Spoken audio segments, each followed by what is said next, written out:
महापालिकेचा आयुक्त हा थेटपणे मुख्यमंत्र्यांना रिपोर्ट करतो अशा स्वरूपाचं चित्र असतं. तो काही महापौर जो असेल त्याला किंवा त्यातून आयुक्तच सर्व कारभार चालवता अशा स्वरूपाचं चित्र असतं. त्यांच्या अंतिम मंजुरीने अनेक गोष्टी पुढे जात असतात.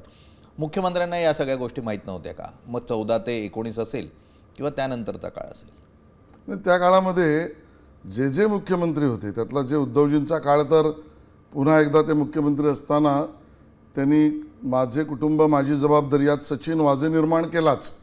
जे सचिन वाझेला कंत्राटदारांकडून वसुलीचं काम दिलं. पण त्या अगोदर आणि नंतर तुम्ही पाहाल तर ब्लॅकलिस्ट कॉन्ट्रॅक्टर बाहेर गेले, EOWमध्ये गुन्हे दाखल झाले. मी सगळ्यांची नावं घेत नाही. काहींवर ईडीच्या केसेस झाल्या, काही ईडीमध्ये जेलमध्ये गेले, खिचडी घोटाळ्यात अडकले. मुंबईकरांच्या मराठी माणसांची घरं ज्यांनी खाल्ली ते जेल गजाआड गेले. या सगळ्या कारवाई झाल्याच की नाही? या कारवाया झाल्या, पण यामध्ये ज्यावेळेला तुम्ही सत्तेत कोणाला तरी पाठिंबा देता तर त्यावेळेला ज्या माणसाला तुम्ही सत्तेवर बसवता त्याचं पाप तुमचं पण तर थोडंफार पाप तुम्हाला पण तर लागतं. म्हणून निर्णय प्रक्रियेमध्ये कोणता मुद्दा आहे ना. बरं, निर्णय प्रक्रियेमध्ये महापौर असेल, स्थायी समिती असेल, साहेबांनी सांगितलं. एक परवलीचा शब्द होता त्यावेळी मी महानगरपालिकेत होतो. हो, एखादा प्रस्ताव आला आम्ही म्हणायचं अरे हा बरोबर नाही.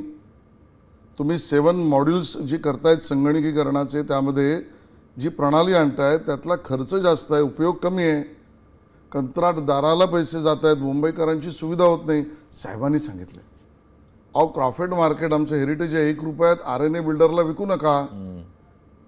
ते वाचवलं पाहिजे, ती मुंबईकरांची जागा आहे.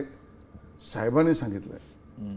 या साहेबांनी सांगितल्यामध्ये साहेबांनी जो वरवंटा फिरवला मुंबईकरांच्या स्वप्नावर तेव्हाही संघर्ष केला. त्याच्यातलं दोषी नाही जेलमध्ये टाकलं आणि आताही संघर्ष करतो.